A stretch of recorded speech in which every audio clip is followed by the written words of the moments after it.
Shalom dan salam sejahtera untuk kita semua, dan salam sejahtera untuk Bapak pengasuh mata kuliah kajian seminar masalah-masalah sosial. Untuk itu perkenalkan, nama saya Marvin Yasser Malang, NIM 1634030021, kelas B reguler sore, jurusan Sosiologi, Fakultas Ilmu Sosial dan Ilmu Politik, Universitas Nusa Cendana Kupang. Dalam video kali ini saya akan menjelaskan tentang hasil analisis saya dari buku yang saya telah review, yaitu buku yang ketujuh dari mata kuliah kajian seminar masalah-masalah sosial, di mana dalam buku tersebut membahas tentang problem sosial mutakhir sensus. Pada bab yang pertama saya menjelaskan tentang pendekatan sosiologis untuk masalah sosial. Pada bab yang pertama ini menjelaskan tentang pendekatan sosiologis untuk masalah sosial. Ini artinya bahwa ada upaya-upaya atau ada cara-cara masyarakat melakukan pendekatan-pendekatan untuk mengatasi masalah-masalah sosial yang ada dalam masyarakat. Karena kita ketahui bersama bahwa masalah sosial tidak bisa diselesaikan atau tidak bisa dicari jalan keluar melalui teknis, tetapi bagaimana cara dengan adanya ide-ide atau gagasan-gagasan dari setiap individu atau masyarakat atau manusia untuk menciptakan pendekatan-pendekatan yang menghasilkan suatu jalan keluar untuk mengatasi masalah sosial tersebut. Di sini saya jelaskan tentang pendekatan yang pertama, yaitu pendekatan agama, di mana pendekatan ini bersifat individual, dalam arti sangat berhubungan dengan keyakinan masing-masing orang terhadap agamanya. Semakin orang yakin akan ajaran agamanya, maka semakin pendekatan ini efektif kegunaannya dalam mengatasi masalah sosial. Melalui pendekatan agama diajarkan bahwa masalah sosial timbul bila terjadi pelanggaran norma-norma terhadap agama-agama yang ada di sekitar agama tersebut. Di sini dijelaskan bahwa dengan adanya ajaran agama, maka dapat mengatasi masalah-masalah sosial yang timbul dalam masyarakat ketika diterapkan tentang ajaran-ajaran agama yang baik, bahwa saling menghormati terhadap agama-agama yang ada di sekitar agama tersebut. Pada pendekatan yang berikut tentang pendekatan hukum.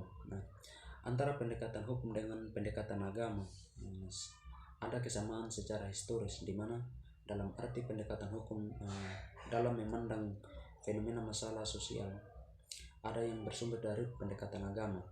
Hanya pada pendekatan hukum biasanya ia berlaku bagi semua anggota masyarakat, di mana anggota masyarakat tinggal atau di mana anggota masyarakat berdomisili, maka di situ akan diberlakukan hukum tersebut. Artinya bahwa ketika masyarakat berada di suatu tempat atau suatu daerah, maka pasti di situ akan diberlakukan hukum sesuai dengan keadaan daerah tersebut atau sesuai dengan hukum yang diberlakukan dalam daerah tersebut. Pada pendekatan yang berikut tentang pendekatan jurnalistik. Pendekatan jurnalistik dimaksudkan dengan sebagai usaha penyebarluasan informasi yang berkaitan dengan masalah-masalah sosial. Dengan adanya jurnalistik, bahwa penyebaran luasan informasi dengan masalah sosial melalui tulisan-tulisan di media cetak. Melalui pendekatan ini, masalah sosial diusahakan untuk dikenalkan pada masyarakat, baik dalam arti masalah sosial itu sendiri maupun sebab dan akibat dari masalah tersebut dan cara-cara untuk menghadapi masalah tersebut. Pada pendekatan yang berikut tentang pendekatan seni. Di sini dijelaskan bahwa pendekatan seni adalah suatu upaya atau suatu cara yang dilakukan para seniman untuk mengatasi suatu masalah sosial, di mana dan masalah seni adalah upaya untuk dilakukan para seniman untuk mengatasi masalah sosial dengan cara membangun simpati kemanusiaan sehubungan dengan situasi sosial yang bermasalah. Contohnya melalui pementasan dramanya, para dramawan seringkali mengkritik terhadap sosial, kritik terhadap pemerintahnya yang telah menyimpang dari tujuannya. Di mana dengan banyaknya terjadi korupsi, kolusi dan nepotisme yang dilakukan oleh para pemerintahan. Yang berikut tentang definisi masalah sosial. Nah, di sini jelaskan bahwa definisi masalah sosial. Nah, kita harus ketahui bersama bahwa masalah sosial itu seperti apa. Di sini saya jelaskan bahwa masalah sosial adalah perbedaan antara keinginan dan harapan, atau keinginan dan harapan dan kenyataan, atau sebagai kesenjangan antara situasi bahwa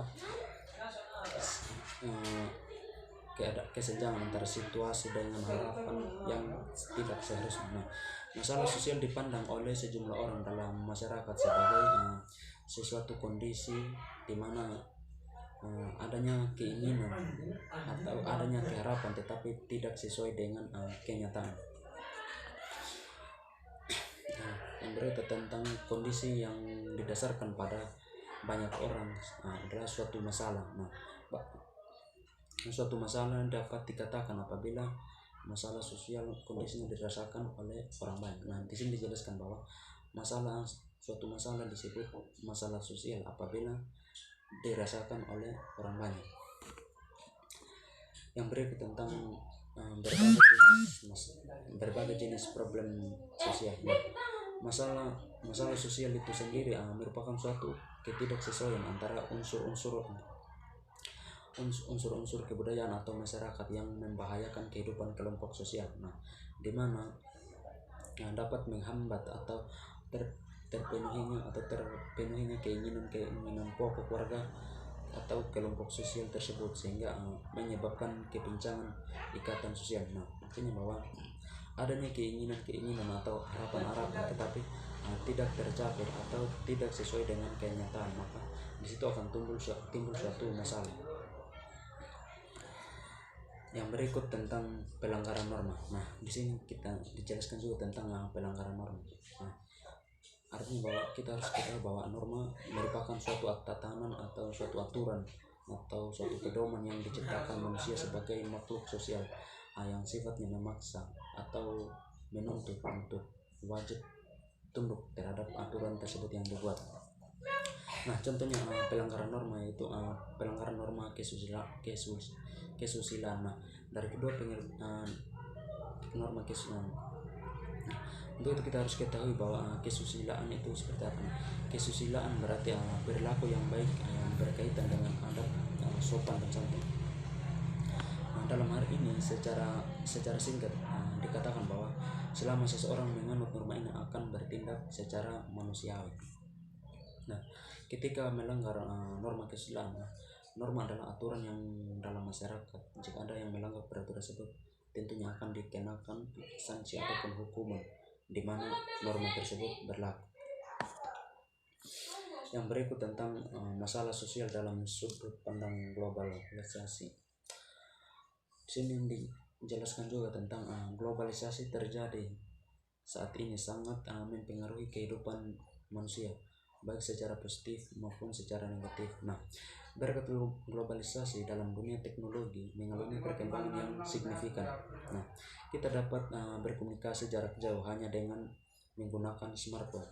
Informasi juga bukan lagi hal yang mahal atau hal yang sulit untuk didapatkan, tetapi karena dengan adanya internet kita dapat mengakses semua informasi dari berbagai pelosok dunia. Nah, tapi di sisi lain globalisasi memberikan pengaruh negatif terhadap masyarakat. Nah, salah satu yang paling kentara adalah perubahan nilai dan norma.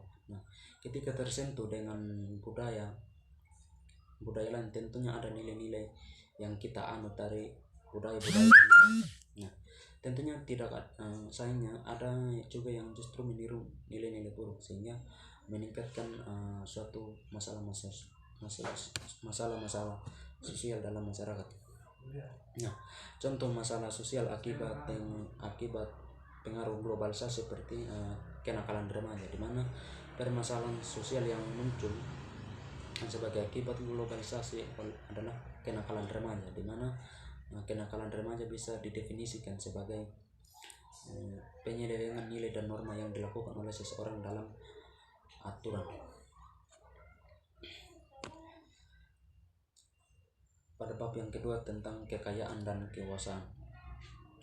Nah, di mana dalam bab yang kedua menjelaskan tentang kekayaan dan kekuasaan. Nah, ini artinya bahwa kekayaan dapat atau kekayaan dijelaskan bahwa kekayaan merupakan salah satu faktor yang menyebabkan seseorang berkuasa. Artinya bahwa ketika dengan adanya kekayaan yang banyak, maka di situ seseorang status sosialnya akan tinggi dalam masyarakat, maka di situ akan ia akan berkuasa terhadap jabatan-jabatan apa yang ada dalam masyarakat, karena dengan status sosialnya yang tinggi sebagai orang yang atau berada, maka di situ akan timbul kekuasaan yang dimilikinya. Yang berikut tentang masalah sosial, ekonomi, dan politik.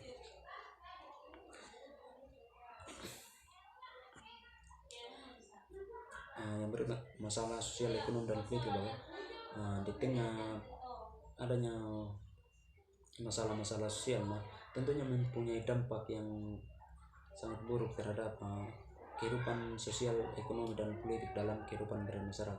Nah, ini artinya bahwa masalah sosial berdampak sekali terhadap kehidupan ekonomi, sosial, dan politik.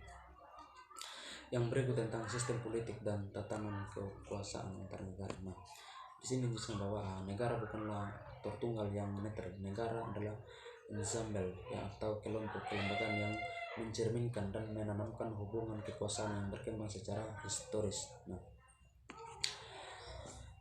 yang pada bab yang ketiga tentang populasi dunia dan kesenjangan global. Nah, di sini dijelaskan tentang populasi dunia dan kesenjangan global. Nah, di sini kita harus ketahui bahwa plutokrasi merupakan suatu sistem pemerintahan yang mendasarkan suatu kekuasaan dasar kekayaan, tetapi tidak berdasarkan dengan keadaan populasi atau dunia dan kesenjangan global.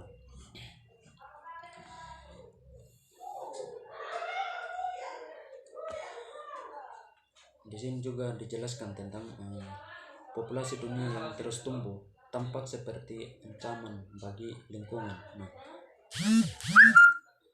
karena dengan adanya populasi dan kesenjangan global, maka dapat berdampak buruk terhadap kesenjangan global.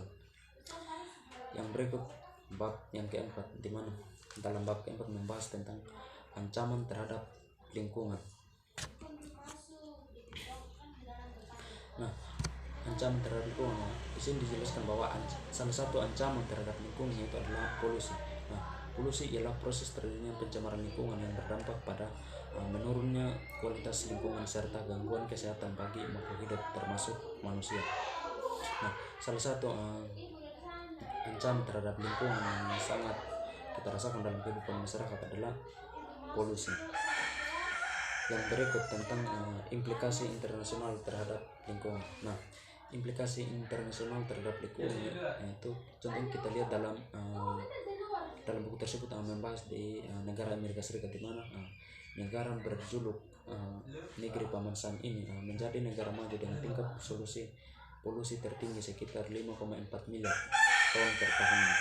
Hal itu disebabkan oleh sebagai negara adikuasa yang dapat mempengaruhi perekonomian dunia. Menurut Amerika Serikat, semakin maju memajukan industri negaranya.